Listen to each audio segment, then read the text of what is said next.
Bismillahirrahmanirrahim. Alhamdulillahi hamdan kathiran tayyiban mubarakan fihi kama yanbaghi li jalali wajhikal karim wa li'azimi sultanik.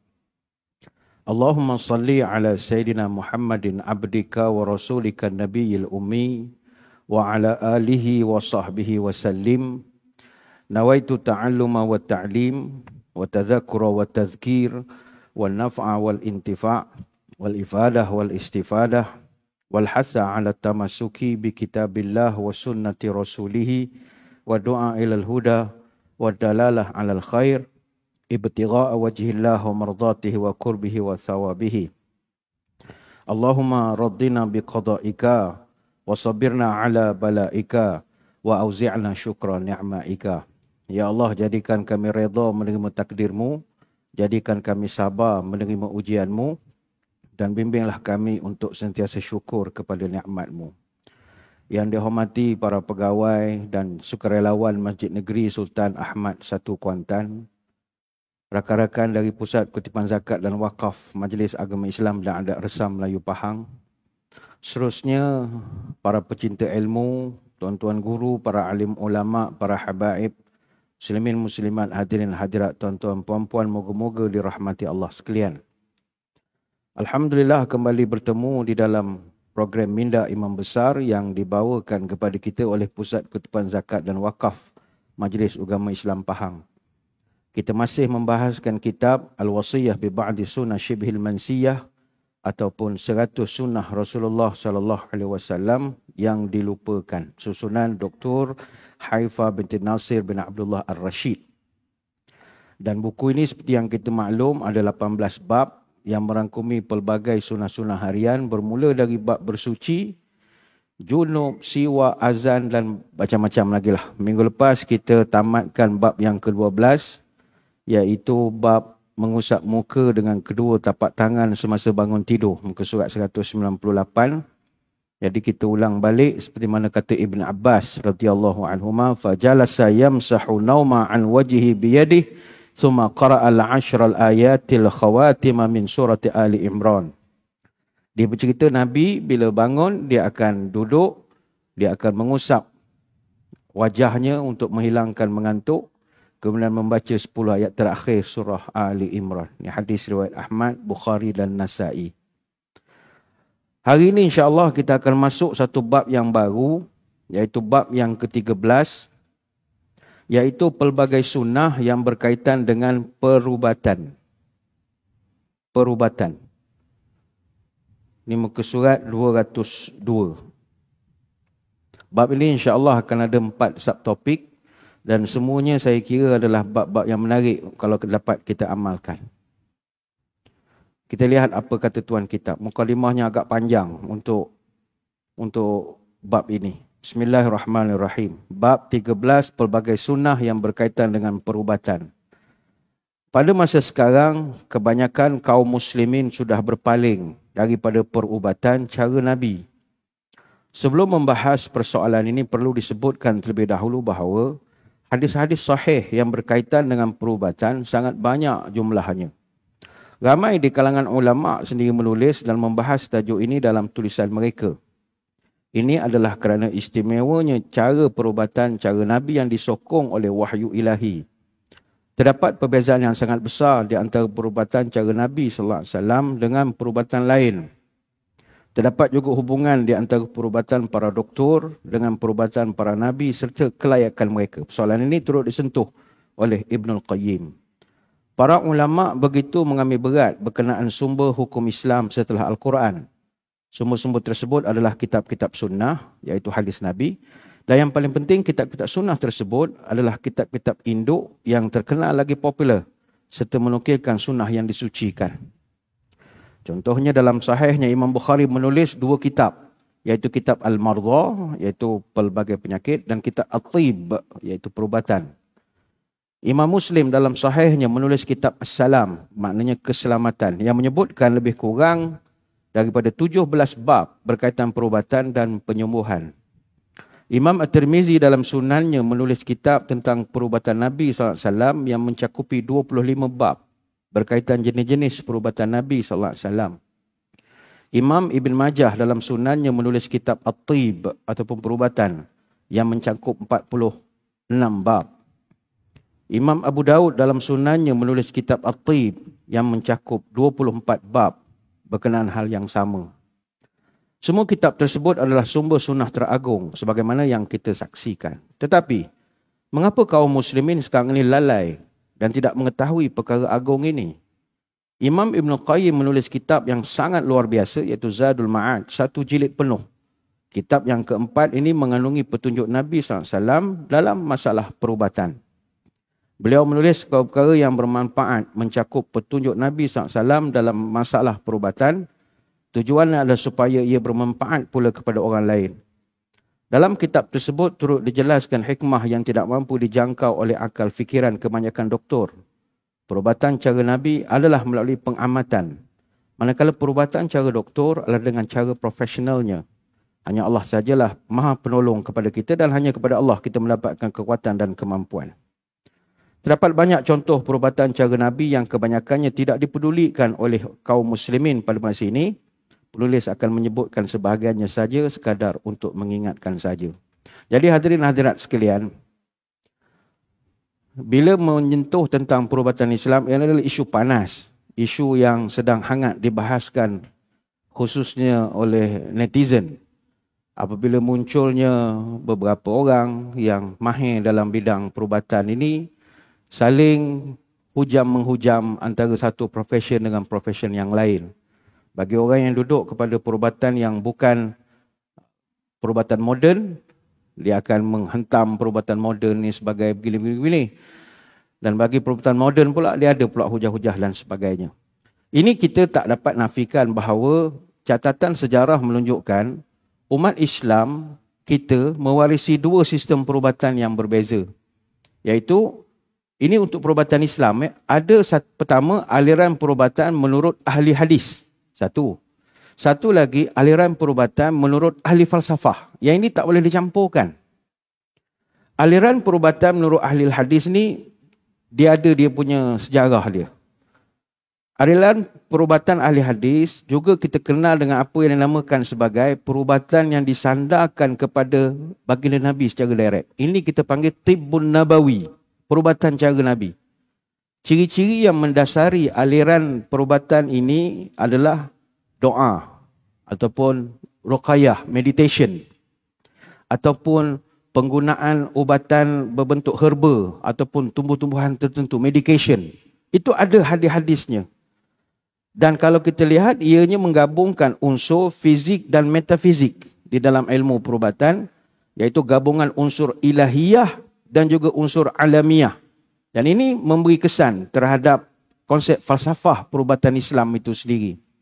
Dan tokoh-tokoh sarjana yang melatari cara perubatan menurut ahli hadis ini, antaranya Abu Nu'aim, ataupun siapa lagi? Ibn Qayyim sendiri, ataupun Imam Az-Zahabi, ataupun Jalaluddin As-Suyuti. Jadi ini aliran pertama. Aliran kedua adalah perubatan menurut ahli falsafah. Sistem perubatan ini dia adalah gabungan antara kepakaran dan perkembangan tamadun Islam dengan warisan perubatan tamadun silam. Dia gabungan dengan cara perubatan Yunani, Parsi, Mesir kuno maksudnya, kemudian Babylon, campur dengan remedies India, orang China, hatta orang Yahudi, termasuk Kristian, dia gabungkan semua. Jadi perkembangan aliran perubatan ahli falsafah ini, kita lihat ada 3 timeline, fasa masanya. Pertama, zaman penterjemahan. Yang kedua, zaman keemasan. Yang ketiga, zaman kemunduran. Zaman keemasan ini ada tokoh-tokoh dia sendiri. Zaman terjemahan pun ada tokoh dia. Zaman kemunduran pun ada tokoh dia. Kalau zaman terjemahan itu, antara tokoh yang terkenal Jabir ibn Hayyan misalnya. Itu kalau orang mengaji perubatan terkenal nama Jabir bin Hayyan. Ataupun Hunain ibn Ishaq. Ataupun Thabit ibn Qurrah. Ataupun Abu Yusuf ibn Ishaq al-Kindi. Ini semua nama besar. Kemudian sampai ke zaman keemasan perubatan Islam yang menggabungkan falsafah dari seluruh dunia. Antara tokoh yang melatarinya adalah Abu Bakar Muhammad ibn Zakaria Ar-Razi, Abu Qasim Khalaf ibn Abbas Az-Zahrawi, Abu Ali Al-Hasan ibn Al-Haytham, dan juga Abu Ali Husain bin Abdullah ibn Sina. Ini zaman keemasan. Kemudian pada zaman kemunduran, ada juga tokoh-tokoh yang muncul. Ibn Zuhair misalnya, atau Ibn Rushd, ataupun Ibn Al-Quf. Sebab itu, benda ini kita jangan keliru antara perubatan Islam, tib Nabawi lah kita panggil, cara perubatan Nabi, dengan tib Melayu, itu lain. Tib Melayu lain, perubatan Melayu lain, perubatan Nabawi lain.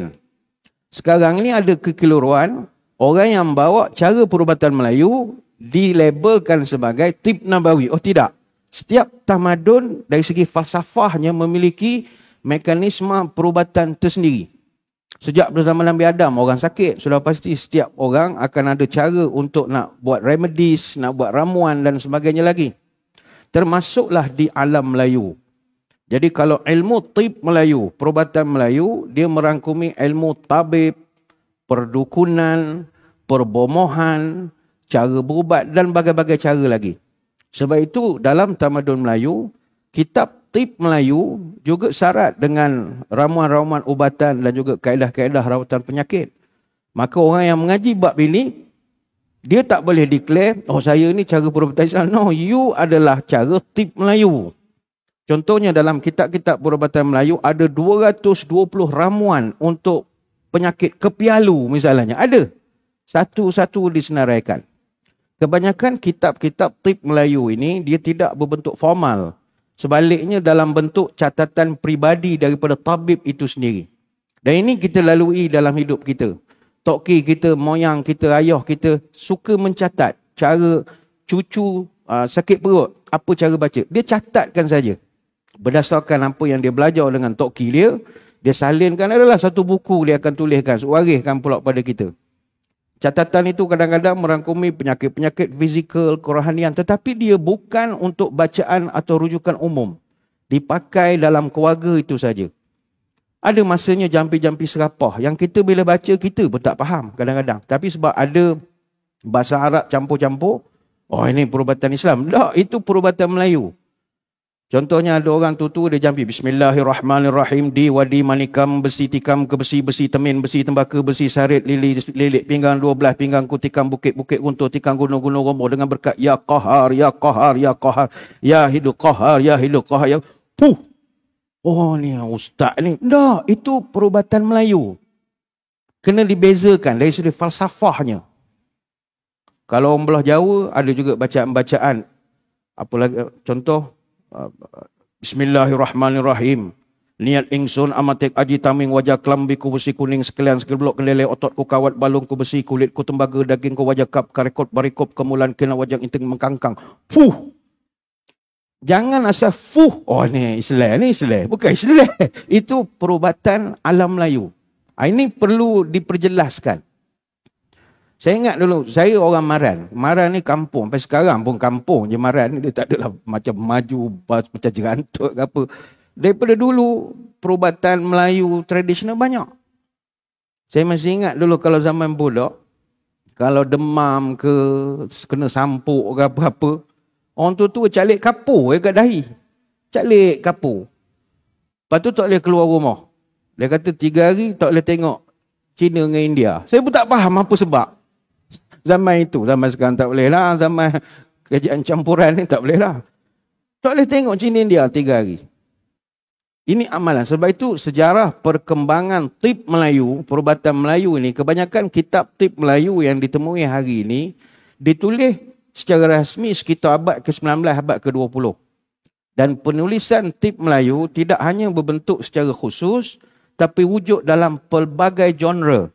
Contoh diselitkan dalam kitab Hikayat Raja Pasai, Sulalatus Salatin, Hukum Kanun Melaka, Tajus Salatin, Hikayat Aceh, Bustanus Salatin, Kitab Hikayat Banjar, Misa Melayu, Syair Siti Zubaidah, Hikayat Siak, Syair Engku Putri, dimasukkan semua. Sebab itu orang yang buat kajian tentang alam perubatan ini, masyarakat kita dia tak dapat nak bezakan lagi. Ialah orang kita asal pakai kepiah, songkok, ada janggut sikit, pandai ngobat perubatan Islam. Belum tentu. Tip Nabawi kita akan terangkan. Apa itu tip Nabawi? Sebab itu dalam aliran tip Melayu, terdapat dua aliran utama juga yang dibahagikan oleh para pengkaji. Iaitu pertama aliran tradisional. Ini paling dominan sekali. Dan ada juga aliran tradisi perubatan Arab Islam. Itu kena ada perkataan Arab Islam. Ini marginal. Ilmu tip Melayu memang masih mendapat tempat dalam masyarakat. Mempunyai pengaruh yang kuat di dalam masyarakat. Sebab itu kita mengambil kesempatan untuk kalau suara kita dapat sampai kepada pihak berkuasa. Saya ingat Kementerian Kesihatan boleh memainkan peranan untuk memperakui dan juga mengiktiraf perubatan-perubatan tradisional nenek moyang kita ini menerusi Akta Perubatan Tradisional dan Komplementari PTNK 2016. Maknanya boleh diiktiraf beberapa bentuk perubatan-perubatan yang bukan moden, tapi kalau boleh benda itu merawat ataupun menyembuhkan, maka tidak salah untuk kita buka peluang. Walaupun terdapat perbezaan dalam aliran ilmu tip Melayu, namun tidak ada garis pemisah yang jelas yang kita boleh kata dia salah dan sebagainya. Adalah bacaan-bacaan yang boleh kita perbetulkan. Sebab itu, ini perlu dibezakan dulu. Kalau kita nak bercerita tentang Tibbun Nabawi, apa Tibbun Nabawi? Perubatan Nabi ini. Para ulama, dia buat kajian lama dah. Kita tak payah penat-penat dah nak mengkaji. Dia dah kaji daripada dulu lagi dah.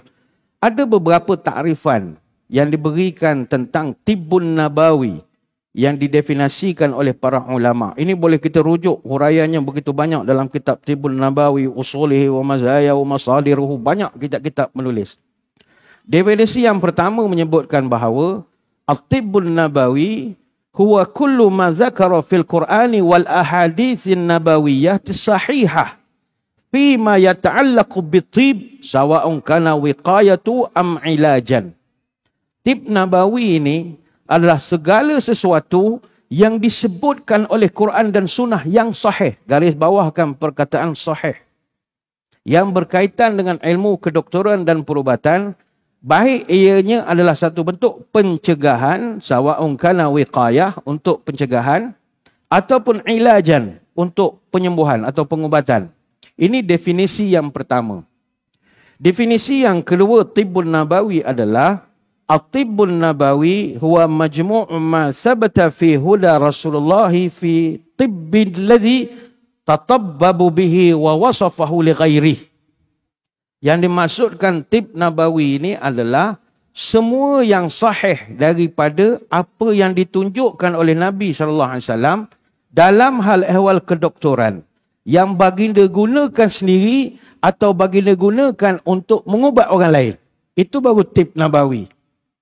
Yang ketiga yang dimaksudkan tib Nabawi ini adalah ta'rifut tibun Nabawi huwa tibbu Rasulullah SAW alladhi natiku bihi wa akrahu aw amala bihi wa huwa tibbu yaqini wa laysa tibbu dhanni yu'alijul jasadi wal ruh wal hissi.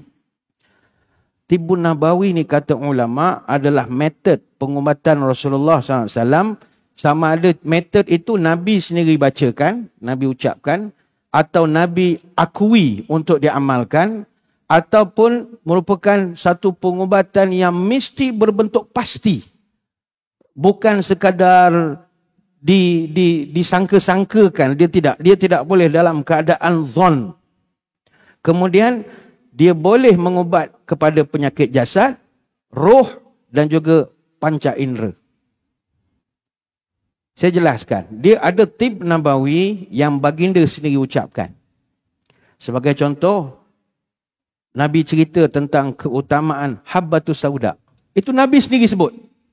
Maka kedudukan Habbatus Sauda sebagai metod pengubatan, no doubt about it. Inna hadhil habbatus sauda shifa'un min kulli da'in illa minas sam.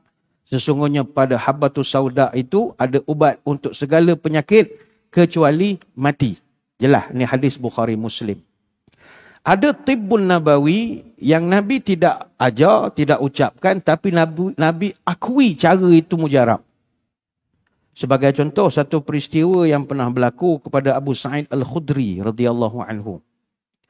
Abu Sa'id Al-Khudri, dia sendiri bercerita, dia bawa satu pasukan peninjau operasi sulit pasukan keselamatan Madinah. Hingga dia satu kampung, dia jumpa dengan Tok Batin kampung tu atau Tok Empat kampung tu nak minta makanan, minuman. Orang kampung tak nak bagi. Jadi, apabila orang kampung tak nak bagi, falam yakruna, mereka tidak mahu menjamu kami pun, tak layan pun. Maka kata Abu Sa'id, kami pun berkemah di luar kampung lah. Tiba-tiba tengah malam, faluligha sayyiduhum fa'atawna faqalu hal fikum ma yarqi minal aqrab. Tengah malam datang beberapa orang kampung jumpa dengan kami. Mereka tanya, "Encik, minta maaf tanya, ada tak di kalangan encik ni yang boleh mengubat orang kena sengat kala jengking? Ada atau tidak?" Abu Sa'id dalam hati, oh tadi aku minta sirak segelas, awak tak nak bagi. Malang kan nak minta tolong aku. Sebenarnya Abu Sa'id tak reti ngubat. Tapi sakit hati punya pasal, dia pun jawab, "Naam, ana." Ya, saya pandai. Pandai dia tak pandai pun. Nujum 4 belalang je. Tak pandai pun, sakit hati nak balas. Tapi kata Abu Sa'id, "Walakin la arqihi hatta ta'tuna ghanaman." Saya malas nak ngubat-ngubat. Kecuali dapat upah kambing seekor. Saja main je. Saja main saja. Orang kampung jawab, "Qalu fa inna nu'tikum 30 syatan." Encik, kalau Tok Batin kami sihat, dek kerana encik ngubat dia, jangankan seekor, kami bagi 30 ekor kambing kalau sihat. Abu Sa'id kata, "Sudahlah. Belalang, macam mana ni belalang? Kalau kita nuju 4 belalang, cari anak dah belalang. Ni semua kau punya pasal lah ni belalang," kata Piramli. Ya? Jadi dia pun buat pandai Abu Sa'id ini. Dia pergi ngubat. Faqabilna faqaratu alaihi alhamdulillah 7 marrat fabara'ah wa qabatna al-ghanam. Kata Abu Sa'id, aku pun gilah. Tak tahu nak baca apa. Tapi aku baca ialah Fatihah. Dia baca Fatihah sebanyak 7 kali. Baca. Fabara'ah. Sehat. Wa qabatna al-ghanam. Dah tak pasal-pasal dapat 30 ekor kambing. Bawa balik ke kemah. Pasukan tentera kata, kita ni ada operasi, takkan nak bawa kambing. Guna gaya ni. Patah baliklah ke Madinah. Aku tak berani nak makan. Cek dulu dengan Nabi. Kan rasuah. Zaman tu anti rasuah agak. Rasuah ni tak boleh. Korupsi. Ya tak ya juga. Maulah kita balik. Falamma qadimna alaihi zakartu lahu alladhi sana'tu. Abu Sa'id kata, aku ngadak Nabi, Nabi terkejut. Awal balik operasi, ada masalah ya Rasul. Ada masalah. Ceritalah. A sampai Z, pergi ngubat orang gini. Dapat pula 30 ekor kambing. Hak ni pening ni ya Rasul. Nabi diam. Awak baca apa ketuk batin tu? Saya baca Fatihah ya Rasulullah. Wa ma'alim ta'anha ruqyah. Siapa beritahu awak Fatihah tu boleh buat jampi? Saya bantai je ya Rasul. Saya pun tak tahu juga. Nabi diam. Kata Nabi, tak apalah. Aqbidul ghanam wa adribu li ma'akum bisahmin. Tak apalah. Kambing tu boleh ambil. Tinggalkan aku seekor. Maka para ulama' yang membaca hadis ini hadis riwayat Tirmizi, Bukhari dan Muslim. Mereka dapat pelajaran yang banyak daripada hadis ini. Pertama sekali adalah Nabi membenarkan Fatihah digunakan untuk perubatan. Mana tidaklah Nabi bila ditanya Abu Sa'id, mau baca apa? Baca Fatihah ya Rasul. Siapa suruh mau baca? Ada aku ajar Fatihah. Fatihah tu buat semayang. Tak ada, Nabi tak beletih. Diamnya Nabi maknanya boleh. Artinya itu tip Nabawi. Kita baca ke anak cucu kembung perut ke tak nangis malam ke apa ke, baca Fatihah sebagai mengambil berkat daripada apa yang pernah dibuat oleh sahabat. Itu tip Nabawi. Dan pelajaran dia kedua daripada hadis ni, kata ulama', dibenarkan seorang yang merawat mengambil upah. Tak ada masalah. Nabi tak marah. Siapa suruh awak ambil 30 kambing? Baca Fatihah, modal tak keluar air liur je, itu pun ambil upah. Tak ada. Artinya kalau kita panggil orang datang mengaji Quran, bersyarah ke apa saja, tidak menjadi masalah. Ini bukan 3 kilo daging, 30 ekor kambing. 30 ekor kambing.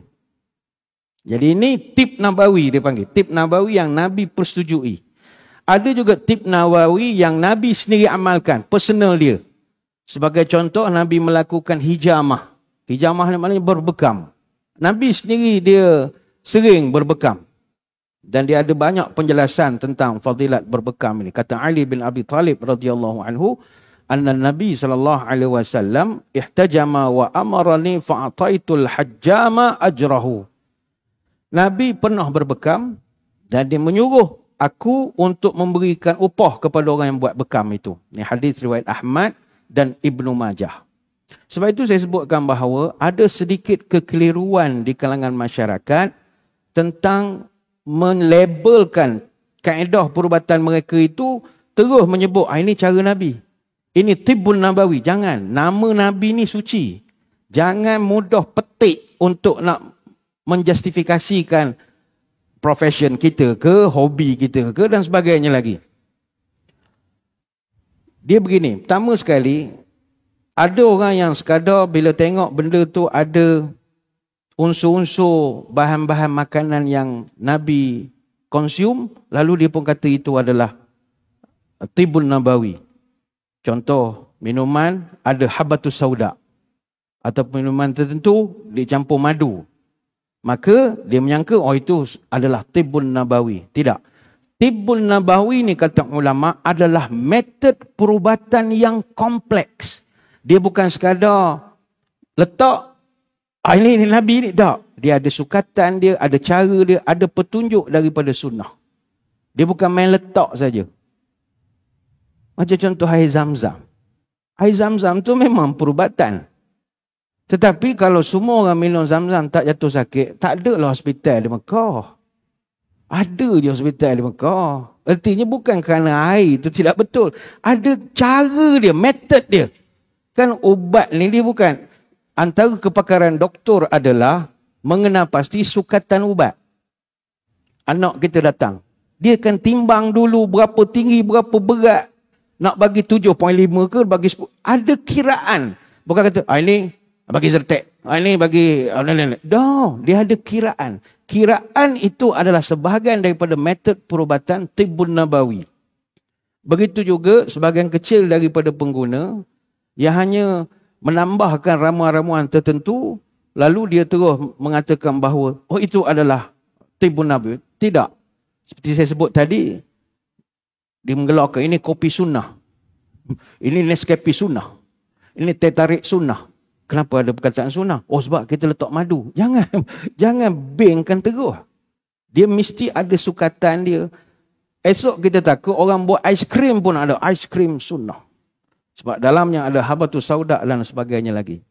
Sebab itu perlu kita jelaskan bahawa konsep Tibbun Nabawi adalah konsep kedoktoran yang juga kompleks sebagaimana disiplin kedoktoran yang biasa. Dalam Tibbun Nabawi, kita juga perlu ada kemampuan untuk diagnose penyakit. Kena analisa apa penyakit. Ada sukatan untuk buat ramuan bahan, kadarnya. Kita ada tahu berapa dos ubat dan lain-lain. Inilah sebagaimana yang disebut oleh Ibn Hajar Al-Asqalani rahimahullah.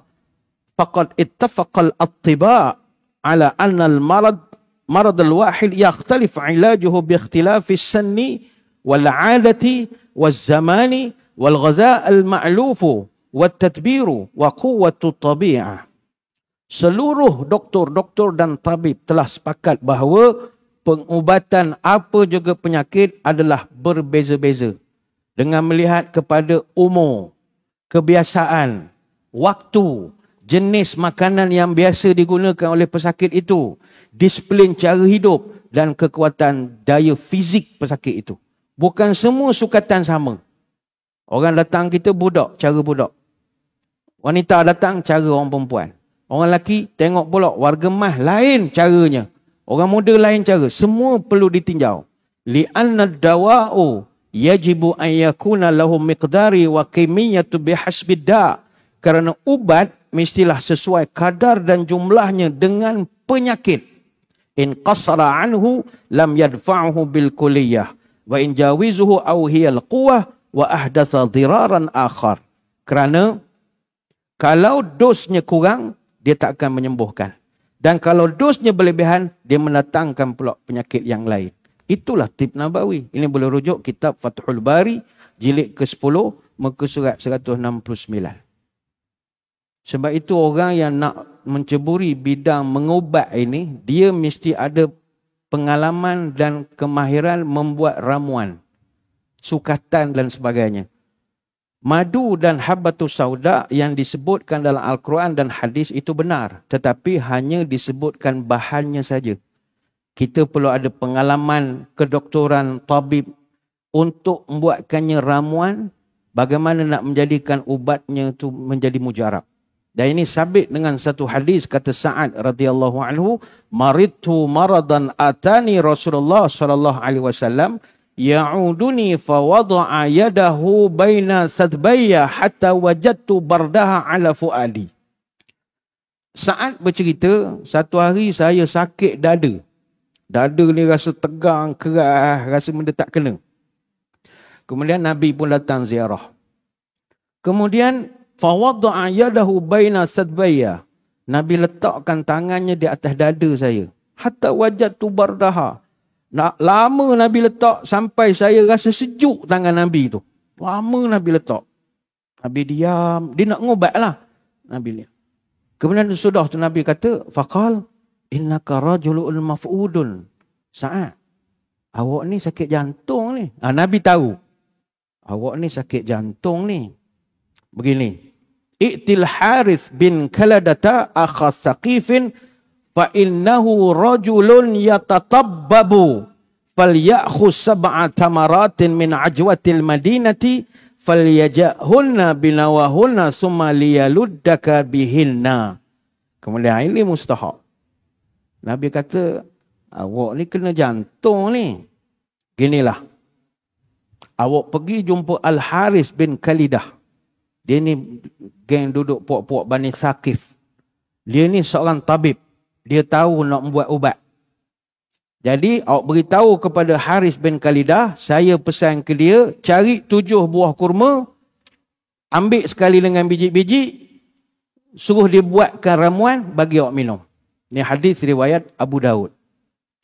Kata ulama, Nabi SAW dia tahu ramuan ubat itu, apa yang bagus untuk mengurangkannya, tetapi baginda tidak meraciknya sendiri. Nabi tak buat ingredientnya sendiri, tetapi Nabi minta Sa'ad ni tadi bawa kepada Al-Haris bin Khalidah. Dia ni seorang tabib di Madinah ketika itu. Awak bawa jumpa dia sebab dia ni tabib.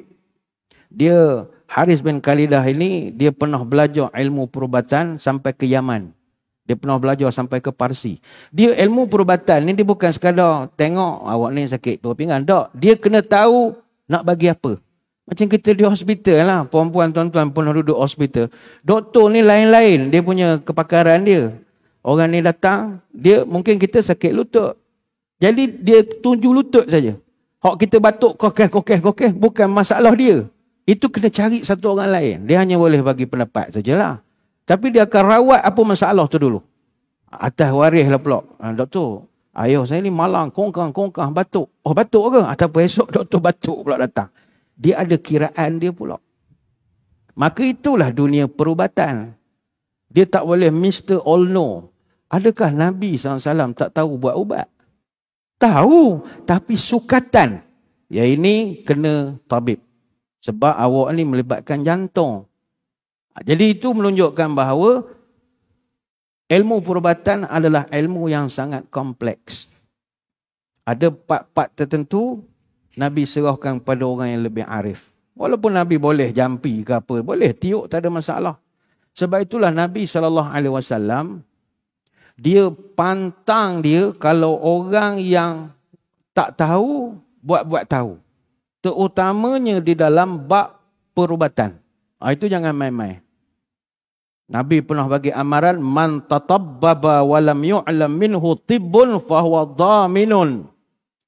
Siapa yang belagak pandai dalam ilmu perubatan, padahal dia tak tahu pun pasal ilmu perubatan, maka dia akan diberi tanggungjawab sepenuhnya bila berlaku apa-apa masalah. Ini hadis riwayat Abu Daud. Kata As-Sana'ani dalam kitab Subul Salam, jilid yang kedua, Al-Hadithun hadis yang kita bacakan tadi, dalilun ala tadminil mutatabbib ma atlafahu min nafsin famadunaha sawa'un asaba bis sarrayati au bil mubasharati wa sawa'un kana amdan au khatan. Hadis ini kata para ulama menjadi dalil wajibnya mutatabbib. Mutatabbib ni apa benda?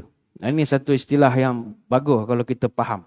Mutatabbib ini kata Imam As-San'ani, huwa man laysa lahu khibratun bil ilaj wa laysa lahu syaikhun ma'rufun wat tabibul khadiqu.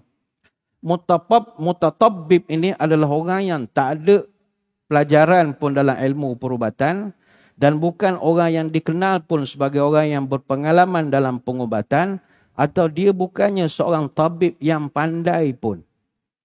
Ibnul Qayyim dia ada menjelaskan perbezaan antara tabib dengan mutatabbib.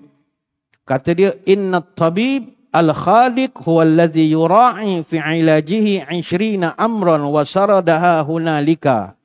Tabib yang pandai adalah orang yang boleh menganalisa penyakit daripada 20 sudut. Dan dia boleh mendasari diagnosnya dengan analisa itu. Itu doktor yang pandai. Dia tengok ini, dia boleh analisis, diagnoskan sakit ini. Lepas tu kita bila pergi doktor, dia akan diagnose kita dengan soalan-soalan yang macam-macam. Malam tadi makan apa, batuk dah berapa hari, ada sakit perut dah, ada. Semua soalan itu adalah tujuan dia nak mencari satu solusi. Bukan tengok, ada mana ni. Tak, dia kena diagnose dulu. Sampai satu peringkat, ilmu dia sampai situ je. Dia kena guna satu peralatan lain pula. Awak kena buat x-ray. Oh, dia mengadu, saya sakit belakang doktor ni. Buat x-ray. Oh, punya batu karang sebutir. Batu karang pula tak berapa nampak pula. Atas ke bawah ke kat pinggang ke mana ke. Kena pula masuk mesin lain pula agak. Baring masuk mesin tu 3D, 4D, pusing-pusing. Dia dah tahu kedudukan, dia pun tanda. Baru pergi operate. Dia ada prosesnya. Dia bukan terus, ni makan ni. Nak makan ni. Ludah terus sihat. Tak. Dia ada prosesnya. Qala wa tabibul jahil idza ta'ata ilma tib aw 'alimahu wa lam yataqaddam lahu bihi ma'rifah. Adapun tabib yang jahil, doktor yang jahil ataupun dipanggil mutatabbib adalah orang yang menerapkan ilmu kedoktoran dalam keadaan dia tidak tahu, atau dia tahu ilmu kedoktoran tapi tidak sempurna pengetahuannya itu. Dia belajar fakulti perubatan sempat 3 semester di Mesir, lepas tu balik Malaysia. Contoh, lepas tu panggil doktor siang malam. Tak boleh awak belajar 3 semester je. Tak boleh. Tak boleh. Tak sempurna ilmunya itu. Faqad hajama bijahalatin ala itlafihil anfus wa aqdam wa tahawuri ala ma la ya'lamhu fayakunu qad gharrara bil alil. Golongan inilah yang merosakkan kesihatan manusia dan dia akan melakukan kecerobohan kerana kebodohannya, dan dia akan menipu orang dengan menyatakan pelbagai penyakit. Ini rujukan langsung dalam kitab Subulus Salam, jilid kedua, muka surat 363. Sebab itu, orang yang mutatabbib, dia tidak dilatih dalam cara mengubat dan merawat, dia buat-buat pandai, maka kata para ulama, dia akan dipertanggungjawabkan terhadap apa yang dia lakukan. Dalilul tadminu mutatabbib wa ma atlafahu min nafsin famadunaha sawa'un asaba bisiriyati bil mubasyarah wa sawa'un kana amdan aw khatan. Sama ada dia ubat orang tu secara langsung, sengaja atau tak sengaja, apa berlaku pada orang itu, dia akan dipertanggungjawabkan. Wa qad da'a ala hadzal ijma' wa fi nihayatil mujtahid idza a'nata ay mutatabbibu kana alaihi darbu wa sajnu wa liyatu fi malihi wa qil ala al-aqilati. Para ulama ijma' dalam kitab Nihayatul Mujtahid disebutkan, jika mutatabbib ataupun orang yang buat-buat pandai dalam mengubat ini menyebabkan kerosakan pada seseorang, maka dia wajib diberi hukuman sebat atau dipenjara atau membayar diat atau denda ganti rugi. Sebagian ulama mengatakan dia wajib membayar aqilah, iaitu ganti rugi yang dituntut oleh orang yang keluarga yang orang yang terkorban itu tadi. Jadi bukan perkara kecil. Kita nak mendakwa-dakwi kita ni pandai mengubat. Cuma ada satu sisi Tibun Nabawi ni adalah dia yang membezakan dia dengan perubatan moden atau apa juga bentuk-bentuk perubatan yang lain adalah dia sangat berkait rapat dengan iman dan tawakal. Oh, itu mesti ada. Yang lain tu tak ada sangat. Keimanan, kepercayaan dan juga tawakal. Sebab itu kata ulama, Tibun Nabawi ni ibarat pedang yang tajam. Hanya tangan yang nak memegang pedang itu mesti tangan yang kuat. Kalau tangan dia tak kuat, boleh merosakkan. Dan mesti dia ni terlatih. Kalau tak pedang tu boleh merosakkan orang lain. Maka begitulah Tibun Nabawi ni perlu ada unsur iman, ada keyakinan ketika kita merawat orang. Saya ambil contoh air Zam-Zam. Air Zam-Zam ini dalam hadis, Nabi SAW menyebut, apa saja niat kita, niatkanlah ketika meminum air Zam-Zam itu. Sama ada nak dapat kesembuhan, nak jadi cerdik, nak mustajabkan doa. Sebab Nabi berpesan, Zam-Zamu lima syuribalahu. Air Zam-Zam itu, dia sesuai dengan apa yang diniatkan oleh peminumnya. Ini hadis riwayat Ibnu Majah. Bahkan kata Ibn Qayyim sendiri, وَقَدْ جَرَّبْتُ أَنَا وَغَيْرِ مِنَ الْإِسْتِشْفَاءِ بِمَاءِ زَمْزَمَ أُمُورًا عَجِيبَةً وَاسْتَشْفِيتُ بِهِ مِنْ عِدَّةُ أَمْرَادٍ فَبَرَأْتُ بِإِذْنِ اللَّهِ. Aku pernah meminum air Zam-Zam, ramai orang pernah minum air Zam-Zam untuk tujuan perubatan. Dan ini adalah perkara yang sangat menakjubkan. Aku sembuh dari macam-macam penyakit dengan izin Allah. Itu disebutkan dalam kitab Zadul Ma'ad. Maka kalau ada orang yang zaman ni sakit, kemudian dia minum air Zam-Zam, tapi tak sembuh-sembuh. Walaupun dah bertonton dah dia minum, jangan salahkan air Zam-Zam. Kurang satu lagi adalah keimanan. Tawakal dia.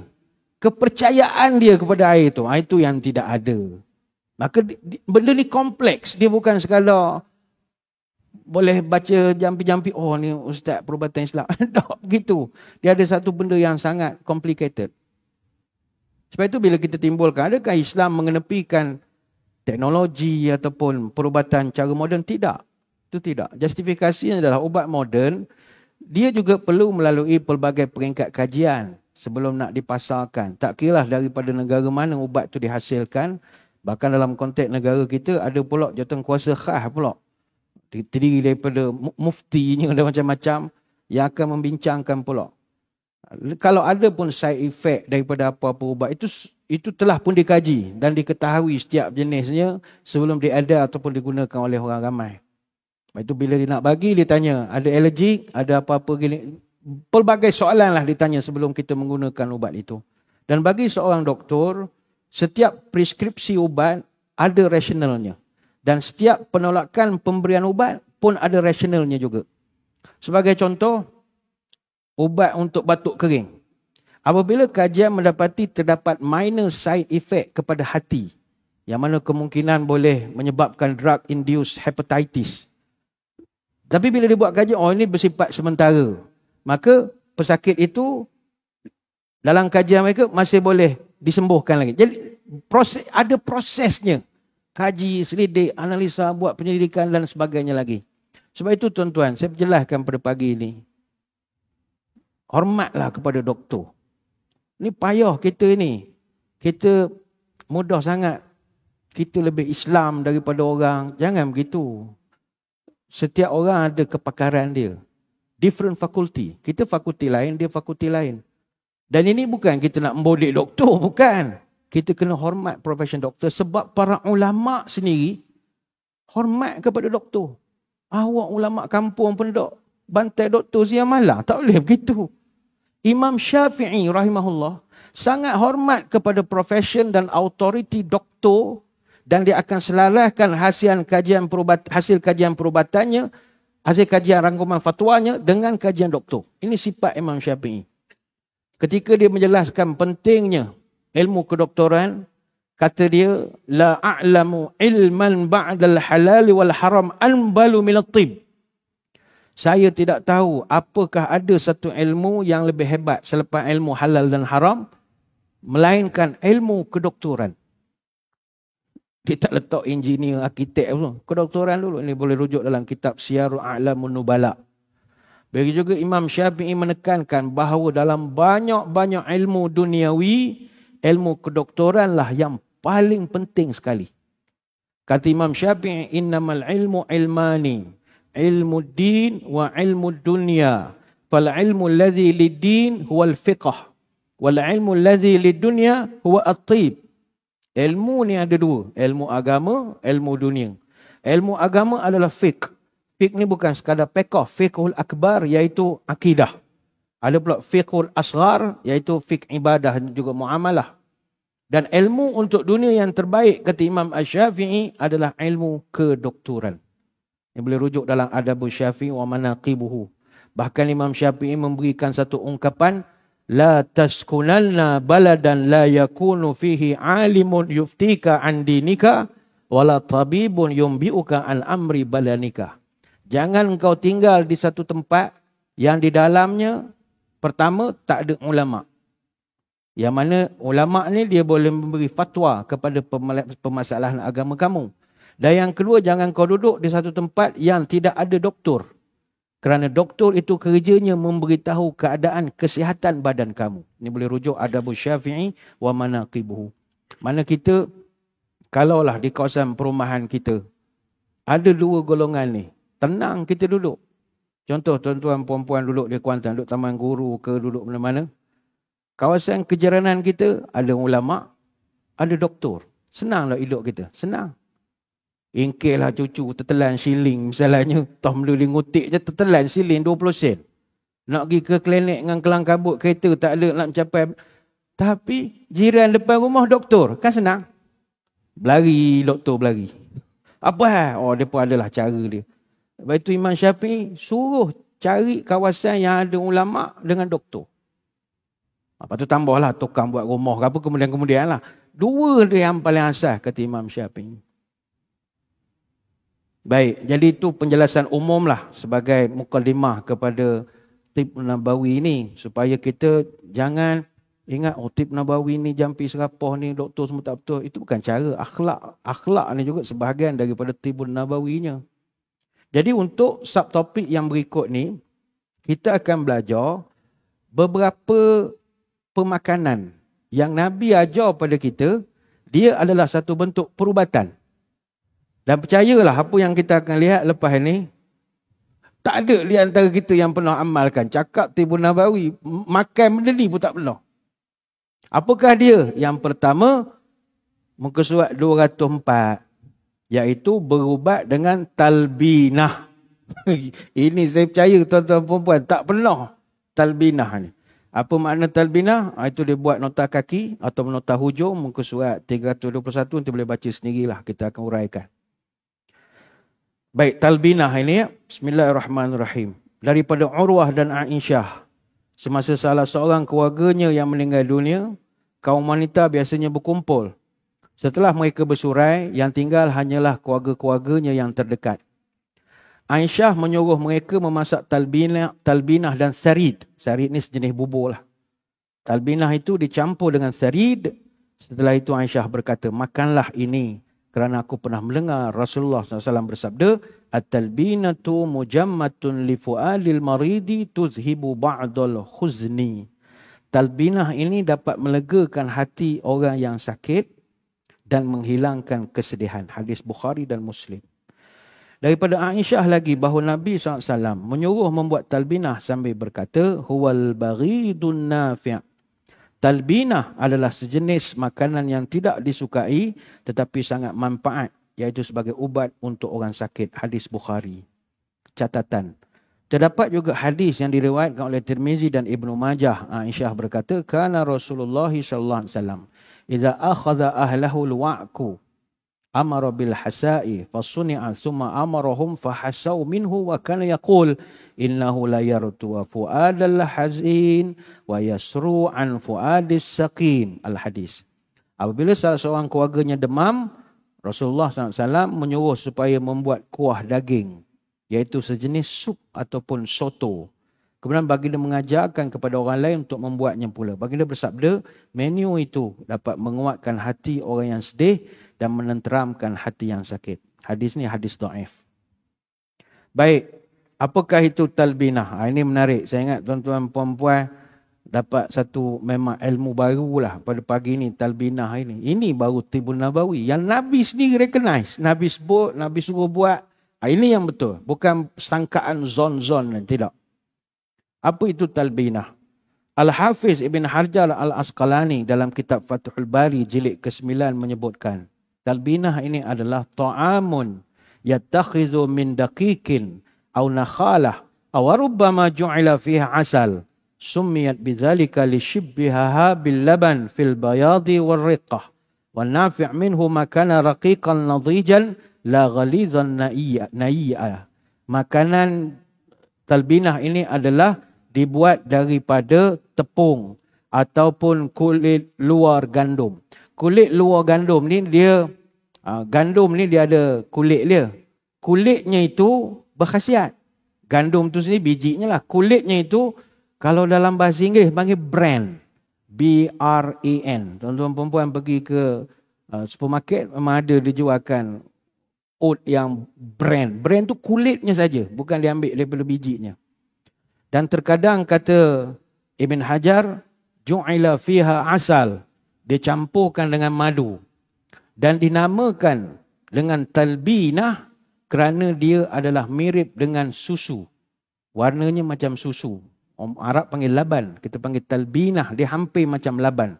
Warnanya putih, teksturnya lembut, bermanfaat untuk tubuh. Dia tidak liat dan tidak mentah. Kata Syekh Salman Al-Mashhur, وَالتَّلْبِينَةُ هِيَ حَسَاءٌ مِنْ دَقِيقٍ أَوْ نَخَالَةُ دَقِيقٍ رُبَّمَا جُعِلَ مَعَهَا عَسَلٍ. Talbinah ini adalah bubur yang dibuat daripada tepung ataupun kulit luar gandum, bran itu tadi, dan ditambahkan dengan madu. Wa ba'dul ulama yaqulun yalhaqqu bid-daqiq asy-sya'ir wa maghli asy-sya'ir la haraja fihi ma lam yakun fihi kuhul. Dan sebagian ulama mengatakan bahawa maksud gandum itu adalah tepung ataupun gandum rebuh. Dua-duanya boleh digunakan selama tidak terdapat alkohol di dalamnya. Wa fihi faidatun wal attiba'u yansahuna bitahmisihi qalilan hatta tatatayaru ba'du zuyutihi li'anha tasabbabu samnah. Dalam hal ini ada petunjuk para doktor menyarankan supaya butiran gandum itu dibakar dulu supaya keluar sedikit minyaknya. Jika tidak dilakukan boleh menyebabkan gemuk. Kata Ibn Qayyim Al-Jauziyah, wa idza syi'ta an ta'rif fadl talbinah fa'rif fadlu ma'u sya'ir bal hiya ma'u sya'ir lahum. Jika engkau ingin mengetahui khasiat talbinah, maka lihatlah sendiri khasiat bubur gandum, bahkan ia mirip dengannya. Saya tak pasti kita di Pahang ini kenal atau tidak bubur gandum. Jadi bubur gandum ni biasanya famous sebelah utara. Orang kalau belah utara, dia time kenduri, dia ada buat bubur gandum. Dia ada macam-macam fusion style lah sekarang ni. Ada bubur gandum campur sagu. Ada bubur gandum campur jagung. Ini makanan mudah lah untuk orang kita ni belanja tidak terlalu besar. Ambil secawan biji gandum, ambil setongkor jagung, option lah nak lebih-lebih lah. Lepas tu pakai santan kotak pun boleh. Campur gula Melaka sikit, gula putih, selai pandan, lepas tu garam sikit. Mana orang kita dah lama dah reti makan bubur gandum ini. Orang belah Pahang ni kurang sih orang Pahang ni. Dia makan bubur lambuk. Bubur lambuk banyak. Cuma talbinah ini dia gunakan barley. Itu saja. Sebab dia ada perkataan syair. Syair ni dalam bahasa Arab barley. Dia orang kita, saya ingat budak-budak TikTok ni dia tak kenal beza antara biji barley dengan biji gandum. Kalau buat teka-teki dia tak kenal. Budak-budak ni pedaah je. Korea dia kenal biji gandum, biji barley tak kerti kenal. Dia biji gandum ini kalau kita kisar jadi tepung gandum, warna dia kuning. Itu gandum lah. Gandum ni sebenarnya kuning. Tapi yang kita beli kat kedai tu dia dah jadi putih. Tepung gandum cak kapal macam-macam tu, kapal sawah macam-macam lah. Dia jadi putih sebab dia telah menjalani proses memutihkan tepung. Dia panggil bleaching. Dia ada bahan kimia digunakan untuk nak putihkan tepung itu. Itu tuan-tuan perempuan jangan fikir. Kalau fikir tak makan blok gah. Jadi asalnya dia kuning tepung gandum ini. Dia biji barley ni dia lebih kecil. Kita dah kenal barley tu sebab dah ada dalam tin sekarang ni dah orang selalu buat air barley. Dah warnanya putih berbanding dengan tepung biji gandum. Ada yang panggil biji barley. Ada setengah orang kampung panggil beras barley. Sama sajalah. Sekarang dah jual dalam tin. Biasanya orang tua-tua kita orang Melayu dulu, dia buat juga bubur barley ni. Tapi biasa dia nak beri pada orang demam. Ada orang dulu-dulu buat. Sekarang ni dah lama tak jumpa. Dia ambil secawan biji barley, nak bagi sedap, dia ambil crab stick, ketam tu, jari ketam itu, ambil cube ikan bilis sikit, ambil setengah batang carrot, potong dadu, sebiji kentang, lepas tu dia ambil setangkai lah daun sop, campuran daun bawang. Jadilah, bubur barley. Boleh try lah, boleh try. Ada yang buat sup ayam barley. Ada juga, dia sup ayam campur barley. Mana setengah cawan biji barley, ambil 4 ketua ayam, potong 2 kecil-kecil. Lepas tu ambil 2 ketua carrot, sebatang carrot, 2 ketua kentang, minyak, garam, lada hitam, campur sikit bawang goreng, daun sop, daun bawang. Cuma dia tumis dulu kan, dia tumis dulu bawang besar, bawang putih, halia, kayu manis, bunga cengkeh, bunga lawang, buah pelaga, biji buah pala. Biji buah pala tak ada pun tak apa. Jadi dia buatkan sup. Artinya dalam budaya kita, sudah ada makan barley ni, buat bubur, tapi tak meluas. Rupanya itu adalah makanan Nabi SAW. Cuma kalau spesifik kepada talbinah ini, tak adalah nomeh supaya kita bawang besar, bawang putih, halia, kayu manis, mana cari ini benda zaman itu. Maka talbinah ini kata ulama, kalau dalam ta'rifan Inggeris dia panggil a barley syrup. Dia panggil itu. A barley syrup cooked with milk and sweetened by honey. Talbinah ini adalah barley, kuah barley yang dimasak dengan susu, dimaniskan dengan madu. Itu saja. Saya ingat kita kena cuba buat. Boleh cuba, puan-puan lagi champion. Tuan-tuan pun saya ingat ini resepi orang bujang je ni. Resepi orang bujang, tak complicated langsung.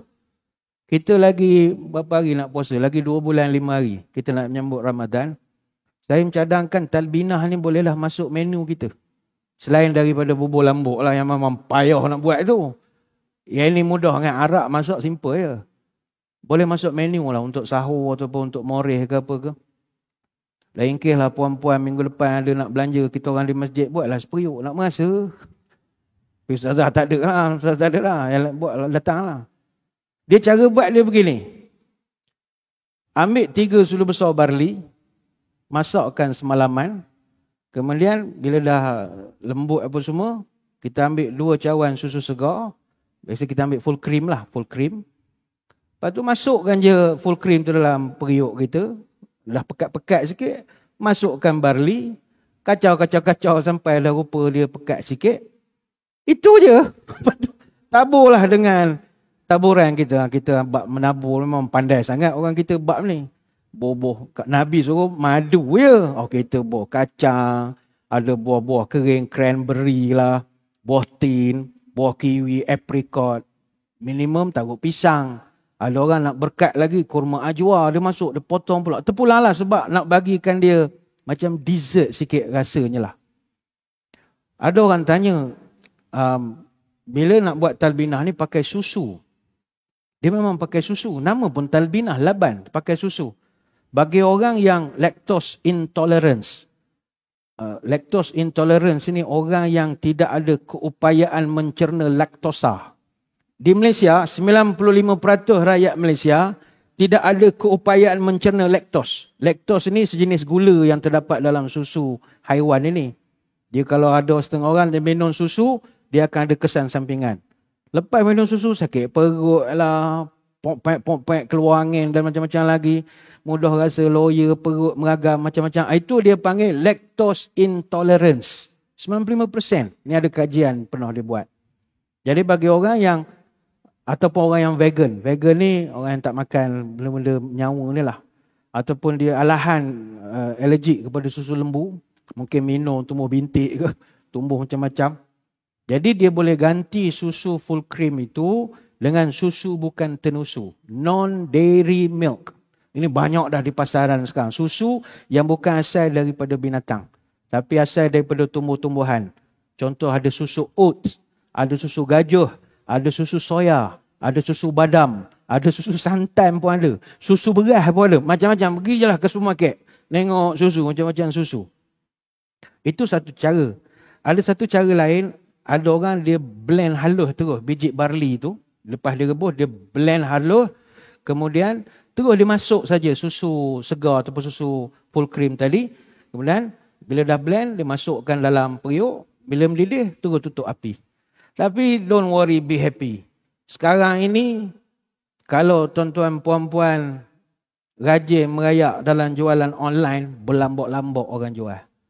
Di supermarket, saya jarang jumpa orang jual talbinah ni. Tapi sekarang ni orang dah ada jual barley flakes, plus beras perang, plus chia seed lagi. Biji chia tu campur pula lagi. Dia nak bagi ke sihat lagi. Ada yang buat instant mix talbina. Plus almond plus dates. Campur kurma pula lagi. Itu dah banyak jual secara online. Apa hikmah utama kita makan talbinah ini? Ni ambil masa sikit lewat sikit ambil masa. Hikmah paling besar Nabi sebut talbinah ini. At-talbinah majmatun li fuadil marid wa tuzhibu ba'dal huzni. Talbinah ini menyegarkan hati dan menghilangkan kesedihan. Bukhari Muslim. Jadi ini hikmah terbesar. Hikmah terbesar, dia memberi hilangkan stres. Itu Nabi sebut. Kalau istilah kita sekarang, kita panggil comfort food. Dia comfort food ni, kalau terjemah Melayu, makanan rumahan. Comfort food ni makanan yang bila kita makan, dia memberi kesan psikologi. Dan comfort food ini, bila kita makan, dia memberi kesan nostalgik, ada sentimental value kepada kita. Bila kita makan tu, kita akan berada di terowong masa. Walaupun kita dah kenyang, tapi kita makan, kita akan bahagia makan itu. Apakah contoh comfort food? Kalau di Malaysia ini, makanan-makanan yang comfort food ni, nasi lemak lah. Terutama bila makan di luar negara. Kita di luar negara, kita dah makan. Tapi bila pergi restoran di London yang jual masakan Malaysia, tengok nasi lemak tu, kita ingat Malaysia. Kita ingat arwah mak. Aku makan nasi lemak kat London. Ada, kita bahagia. Itu comfort food dia panggil. Dia memberi ketenangan. Dia ada banyak comfort food Malaysia. Nasi lemak, laksa, roti, makan roti dengan kaya. Macam kita ingat zaman budak kan. Oh, roti dengan kaya, roti bakar, sapu kaya. Apa lagi? Karipak.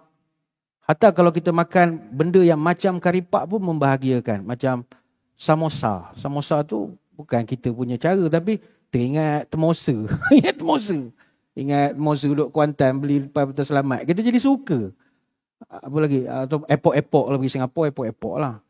Teh tarik comfort food. Pergi, terutama bila kita di luar negara lah. Atau naik kapal terbang, business class, minum teh tarik. Ingat Malaysia. Dia membahagiakan. Jemput-jemput, cekodok. Oh, suka sangat petang-petang, puah. Sebab ini makanan zaman kita budak, arwah mak buat, suka. Walaupun dah kenyang makan nasi tu, orang buat puah. Habis juga lah sebekas. Suka. Macam kita kalau pergi Mekah, orang Mekah dia buat, dia panggil bakura. Bakura ni macam cekodok kita. Tapi dia buat dengan sayur, campur-campur sayur. Bila makan, teringat Kuantan. Jadi gitu. Rojak, cendol, kuih-kuih muih, bubur lambuk, itu comfort food. Makan bubur lambuk di luar waktu Ramadan, ingat bulan Ramadan. Ingat keluarga kita, tu comfort food. Macam budak-budak sekarang ni, dia punya comfort food dia modern sikit lah. Bread and butter pudding, butterscotch apple dumplings, shepherd pie, cake, cookies, pavlova, fruit crumble, kaki Korea, tteokbokki. jajangmyeon, ayam goreng Korea, ada lagi kimchi, pak bingsu, itu comfort food dia lah. Kalau kita kembang tekok makan. Kalau pergi negara Arab, comfort food yang ada basbosa, falafel, kusyari, sahlap. Sahlap ni winter beverage. Kalau musim sejuk di tanah Arab, kita minum sahlap ni, dia campur segala jenis oat yang ada, macam nestem, campur itu, campur ni.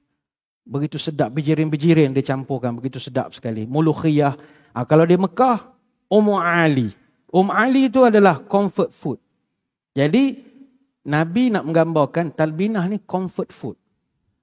Sebab riwayatnya tadi kan Aisyah beritahu pada orang yang kematian keluarga. Awak baru lepas ayah meninggal, semua orang tengah sedih, down gitu, buatkan dia talbinah. Nanti family bila makan, dia ada segar balik jiwa. Jadi itu dapat manfaat. Manfaat kesihatan tak payah ceritalah. Sebab barley itu sendiri adalah khasiat. Dalam perubatan Cina, fungsi barley dia bagus untuk perut, limpa dan paru-paru. Bagi orang yang demam, batuk ataupun perutnya huru-hara hari itu, elok sangat mengamalkan barley. Jadi barley, no doubt about it. Dia benda bagus. Dalam konteks talbinah ini, memang banyak kajian ilmiah yang dibuat oleh orang akademik dan diterbitkan dalam jurnal-jurnal index by ISI Web of Knowledge, Scopusnya, Embase-nya, Google Scholar. Memang kajian ilmiah pernah dibuat. Ada satu kajian pernah dibuat oleh penyelidik daripada Universiti Kebangsaan Malaysia, Faculty of Health Science. Dia buat kajian effect of talbinah food consumption on depressive symptom. Orang depresif makan talbinah. Dia buat data-data dia.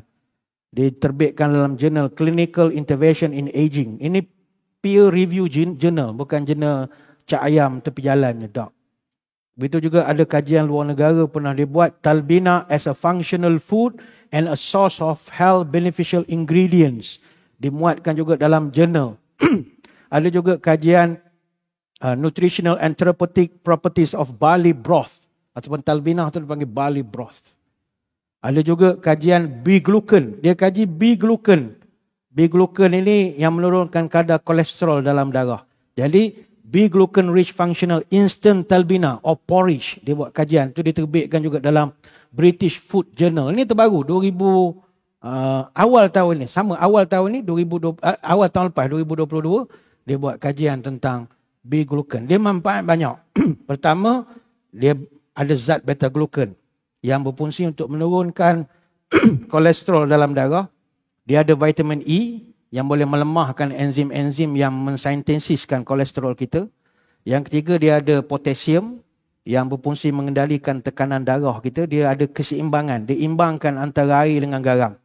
Dan dia ada potasium, magnesium, antioksida, vitamin B. Yang mana benda ni, kalau dia kurang zat ni dalam tubuh, dia akan menyebabkan kita kekurangan mineral. Jadi, para pakar perubatan moden mengatakan penyakit depression, penyakit jiwa adalah kerana kekurangan mineral tertentu. Jadi, dia boleh top upkan. Dia ada juga melatonin yang berfungsi untuk menurunkan kolesterol, menurunkan tekanan darah, boleh mengurangkan efek Parkinson, meningkatkan imuniti badan kita, mengubati gangguan tidur, mengurangkan kanser dan juga depression. Macam-macam lah manfaatnya. Tetapi kita balik kepada tadi, manfaatnya yang paling besar adalah majammatun li fuadil marid tuzhibu ba'dul khuzni. Memberi ketenangan, menghilangkan kesedihan. Itu yang Nabi sebut. Sebenarnya banyak nak bercerita tentang talbinah ini, tapi masa kita tak mengizinkan. Moga-moga apa yang kita bahaskan dapatlah kita amalkan. InsyaAllah minggu depan kita akan membincangkan satu lagi cara perubatan Nabi yang Nabi ajarkan, iaitu berkenaan dengan madu. Walaupun madu ni isu yang sensitif, tapi tak ada kena-mengena dengan madu itu. Iaitu kita cerita tentang madu lebah. Ya? Bukan madu selagi itu. Jadi sekadar itulah apa yang kita dapat bahaskan. Jadi penghujung ini, kita dah maklumkan Alhamdulillah, kita khatam subuh 2.0 hari ini. Dah pun selesai makrok kita, makrok pertama juzuk yang kedua, surah Al-Baqarah ayat 140-157. Kita dah khatam juz pertama dah.